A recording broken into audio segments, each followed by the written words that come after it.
আসসালামু আলাইকুম। বাংলা সংবাদে সবাইকে স্বাগত জানাচ্ছি ফিরোজ তোহা। শুরুতেই বিআরবি কেবলস সংবাদ শিরোনাম। প্রথমেই জানাবো, ইসরায়েলি পার্লামেন্ট বিলুপ্তির বিল পাশ, বিদায় ঘণ্টা বাজছে নেতানিয়াহুর। ইসরায়েলের পার্লামেন্ট নেসেটে আগাম নির্বাচন এবং পার্লামেন্ট বিলুপ্ত করা সংক্রান্ত একটি বিল পাশ হয়েছে। আজ এই বিলের পক্ষে ভোট দিয়েছে ১১০ জন আইন প্রণেতা। কেউ বিপক্ষে অবস্থান নেয়নি বলে জানিয়েছে নেসেটের স্পিকার আমির ওহানা। নিরাপত্তা সংক্রান্ত একটি বৈঠকের কারণে ভোটাভুটির সময় নেসেটে উপস্থিত ছিলেন না দেশটির প্রধানমন্ত্রী বেনিয়ামিন নেতানিয়াহু। এরপর জানাবো, এবার হামলার শিকার হলে মধ্যপ্রাচ্যের বাইরে যুদ্ধ ছড়িয়ে দেওয়ার হুমকি ইরানের। যুক্তরাষ্ট্র যদি ফের ইরানে হামলা চালায় তাহলে এ যাত্রা মধ্যপ্রাচ্যের বাইরে যুদ্ধ ছড়িয়ে পড়বে বলে হুমকি দিয়েছে ইরান। ট্রাম্প নতুন করে সামরিক অভিযান চালানোর হুঁশিয়ারি দেওয়ার পরই ইরানের পক্ষ থেকে এই বিষয়ে মার্কিন যুক্তরাষ্ট্রকে কড়া হুঁশিয়ারি দেওয়া হয়েছে। এদিকে ইরান যুদ্ধে F-35 যুদ্ধবিমান সহ অত্যাধুনিক ৪২টি উড়োজাহাজ হারিয়েছে যুক্তরাষ্ট্র।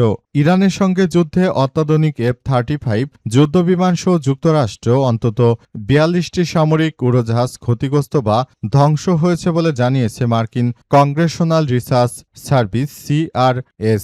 এতে যুদ্ধবিমান, ট্যাঙ্কার বিমান ও ড্রোন অন্তর্ভুক্ত রয়েছে। CRS এর প্রতিবেদনের বরাতে এই খবর জানানো হয়েছে।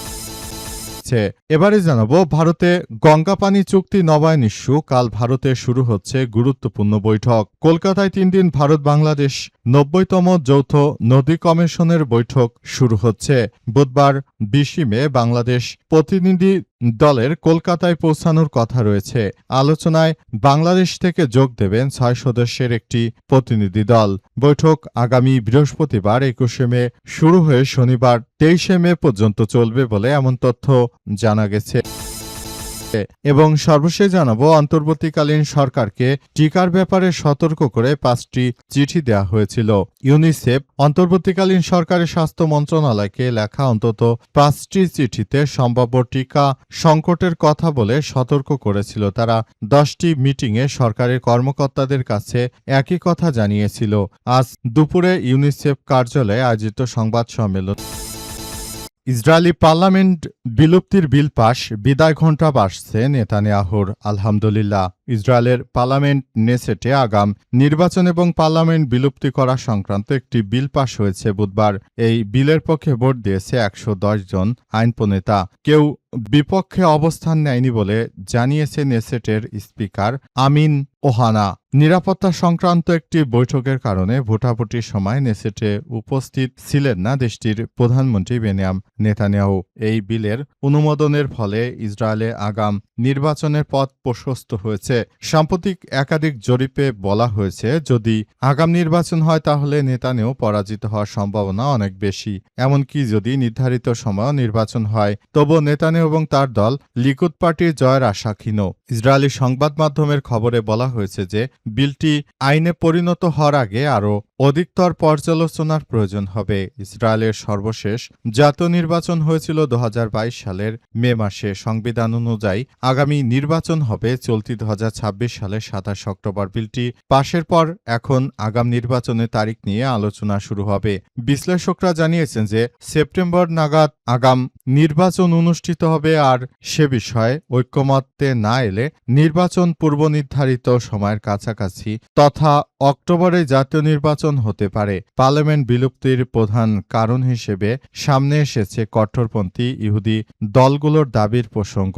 ঐতিহাসিকভাবে এসব দল লিকুদ পার্টি এবং নেতানিয়াহুর ঘনিষ্ঠ রাজনৈতিক মিত্র হলেও চলতি মাসে দলগুলো জানিয়েছে যে নেতানিয়াহুকে তারা আর জোট শরিক হিসেবে দেখতে ইচ্ছুক নয়। তারা এখন আগাম নির্বাচনের পক্ষে অবস্থান নিয়েছে। এবার হামলার শিকার হলে মধ্যপ্রাচ্যের বাইরেও যুদ্ধ ছড়িয়ে দেওয়ার হুমকি ইরানের। যুক্তরাষ্ট্র যদি ফের ইরানে হামলা চালায় তাহলে মার্কিন যুক্তরাষ্ট্র এবং দখলদার ইসরায়েলি বাহিনীকে শুধু নয় বরং মধ্যপ্রাচ্যের বাইরেও এই যুদ্ধ ছড়িয়ে পড়বে বলে ঘোষণা দিয়েছে ইরান। ইরানের পক্ষ থেকে আরও জানানো হয়েছে যে যুদ্ধ অত্যন্ত গুরুত্ব সহকারে যাচ্ছে এবং এই যুদ্ধ আসলে কতদূর যাবে এবং এই যুদ্ধ শেষ পর্যন্ত কোন দিকে বয়ে আনবে সেটি এখন পর্যন্ত বলা যাচ্ছে না। আরও জানানো হয়েছে যে যুদ্ধ সবার জন্য খুবই খারাপ কিছু বয়ে আনবে। যুদ্ধ চাই না, শান্তি চাই। কিন্তু মার্কিন যুক্তরাষ্ট্র তারা যেভাবে যুদ্ধ চাইছে সেটি আসলে আমাদের সবার জন্য খুবই গুরুত্বপূর্ণ একটি ইস্যু হয়ে দাঁড়িয়েছে। মার্কিন যুক্তরাষ্ট্র শুরু থেকে যে সন্ত্রাসী কার্যক্রমগুলো চালিয়ে যাচ্ছে সেগুলো নিয়ে এখন পর্যন্ত সবাই অনেক বেশি কার্যক্রম চালিয়ে যাচ্ছে এবং সবাই যার যার জায়গা থেকে এই কার্যক্রমগুলো চালিয়ে তারপর পুরো পরিস্থিতি নস্যাৎ করে দিচ্ছে মার্কিন যুক্তরাষ্ট্র।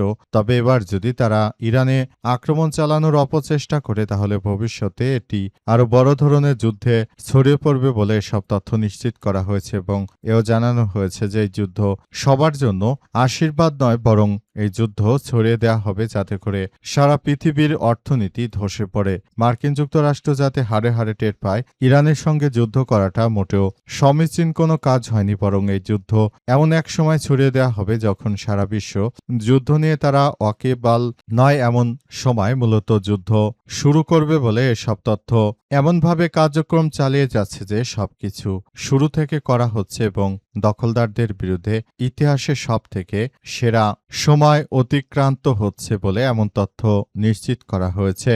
এটি অত্যন্ত গুরুত্বপূর্ণ একটি বিষয় হিসেবে দেখা হচ্ছে।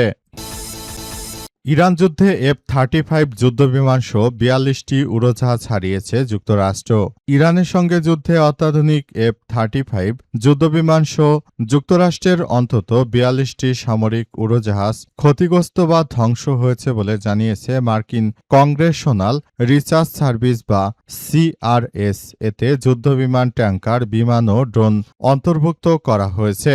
CRS এমন একটি সংস্থা যা মার্কিন কংগ্রেস এবং বিভিন্ন কমিটিকে নীতিগত ও আইনি বিশ্লেষণ সরবরাহ করে থাকে। প্রতিবেদনটিতে বলা হয়েছে যে প্রতিরক্ষা দপ্তর এবং সেন্ট্রাল কমান্ড বা সেন্টকমের বিবৃতি বিশ্লেষণ করে এই তথ্য সংকলন করা হয়েছে। তবে চলমান যুদ্ধ গোপনীয়ভাবে তারা এমনভাবে সবকিছু বলছে যাতে মনে হচ্ছে যে যুক্তরাষ্ট্রের আদতে কোনো ক্ষতি হয়নি, কিন্তু যুক্তরাষ্ট্রের যে পরিমাণ ক্ষয়ক্ষতি হয়েছে সেটি তারা আসলে স্বীকার করতে চাইছে না। তারা এমন একটি ভাব ধরছে মনে হচ্ছে তাদের কোনো ক্ষতি হয়নি, অথচ তাদের বিপুল পরিমাণ ক্ষতি হয়েছে এবং মার্কিন যুক্তরাষ্ট্র এই যুদ্ধ থেকে একরকম পালিয়ে বাঁচার চেষ্টা করছে। কিন্তু ইরান তাদের এমনভাবে ফাঁসিয়ে দিয়েছে যে এখন তারা চাইলেও এই যুদ্ধ থেকে বেরোতে পারছে না।